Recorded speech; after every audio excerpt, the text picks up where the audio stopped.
Question है हमारे पास, for which of following the value of dipole moment is same as that for CCl4।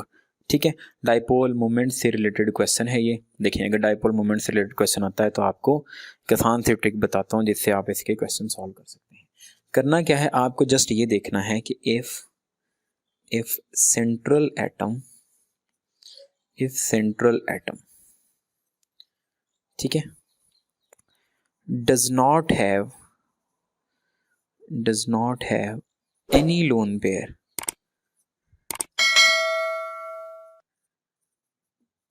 if central atom does not have any lone pair and surrounded by same type of atoms, ठीक है। if central atom does not have any lone pair and surrounded by same type of atom, this will consider as a non-polar molecule, ठीक है, और इसका dipole moment होगा 0।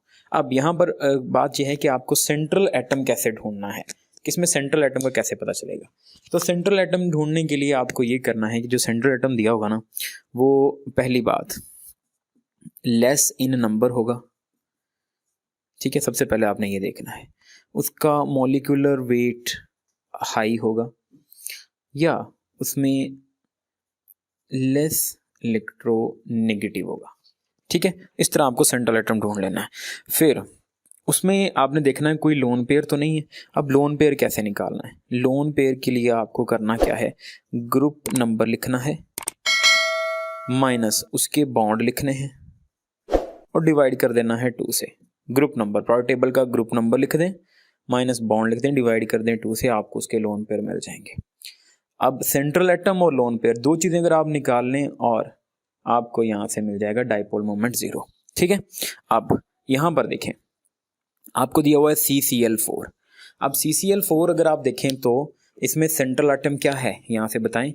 Obviously यहाँ पर central atom आपको मिलेगा कार्बन यहाँ सेंट्रल एटम है, लेस इन नंबर है ना, लेस इलेक्ट्रोनेगेटिव है, तो दो चीज़ें पूरी हो रही हैं। तो लेस इन नंबर, सबसे पहली चीज़ आपने लेस इन नंबर देखना है, फिर लेस इलेक्ट्रोनेगेटिव देखना है, तीसरे नंबर पे हाई मॉलिक्यूलर वेट आप देखेंगे। तो कार्बन आपके पास आ गया। अब कार्बन जो है इसके सराउंडिंग में है, देखें क्लोरीन और क्लोरीन, सेंट्रल एटम मिल गया दूसरा। लेकिन सेंट्रल एटम के पास कोई लोन पेयर है। चलें ग्रुप नंबर बताएं कार्बन का, ग्रुप नंबर क्या है 4। ठीक है, बॉन्ड कितने हैं 4, डिवाइड कर दें 2 से, इसका मतलब इसके पास कोई भी लोन पेयर नहीं है। तो लोन पेयर भी नहीं है और सराउंडेड बाय सेम टाइप, इसका मतलब इसका डाइपोल मोमेंट 0 है। अब यही आपको यहाँ से ढूंढना है। चलें ढूंढते हैं। ये देखें, ये हमारे पास कार्बन मोनोऑक्साइड में देखें तो अब कार्बन के बारे में देखें, कार्बन किस ग्रुप से है 4 ग्रुप से। कितने बॉन्ड बनाए हुए हैं इसने यहाँ पर ऑक्सीजन के साथ, ऐसे C डबल बॉन्ड O, तो 2 बॉन्ड बनाए होंगे इसने, डिवाइड कर दें 2 से, इसका मतलब इसके पास जो है वो एक लोन पेयर मौजूद है, एक लोन पेयर। ठीक है, तो अब लोन पेयर की वजह से हमारी ये ट्रिक इस पे नहीं लग सकती, क्योंकि इसमें क्या कहा हमने कि सेंट्रल एटम के पास कोई लोन पेयर है, इसका मतलब इसका कुछ ना कुछ डाइपोल मोमेंट होगा। अब दूसरा देखें CHCl3। अब CHCl3 में देखें हमारे पास less in number, molecular weight high हो और लेस इलेक्ट्रोनेगेटिव, इसमें से देखें। अच्छा, एक बात इसमें याद रखें, सेंट्रल एटम ना हाइड्रोजन और फ्लोरीन कभी सेंट्रल एटम नहीं हो सकते।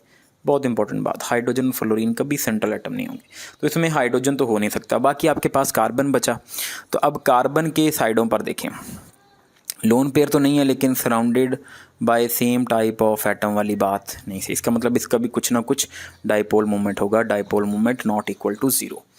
NH3 में देखें, नाइट्रोजन किस ग्रुप से है, नाइट्रोजन 5th ग्रुप से, 3 बॉन्ड बने हुए हैं इसके साथ और डिवाइड कर देंगे 2 से। इस तरह हम लोन पेयर निकालते हैं ना, ये देखिए यहाँ पर मैंने लिखा group number minus bond divide by 2, तो 3 बॉन्ड होंगे इसके साथ, 3 बॉन्ड पेयर, इसके 3 बॉन्ड बना रहा होगा यहाँ पर, तो एक लोन पेयर है इसके पास। अब सेंट्रल एटम के पास लोन पेयर आ गया, इसका मतलब इसके भी dipole moment not equal to 0। अब सल्फर देखते हैं, सल्फर किस ग्रुप से, सल्फर 6 से। अच्छा, 3 ऑक्सीजन, अब ऑक्सीजन 2 बॉन्ड बनाता है, तो ये इस तरह बना हुआ होगा स्ट्रक्चर इसका। सेंट्रल एटम के पास देखें साइडों पर बॉन्ड कितने, 6 डिवाइड करेंगे 2 से, तो लोन पेयर कोई नहीं हो, surrounded by same type of atom, इसका मतलब यहाँ पर डाइपोल मोमेंट 0 होगा।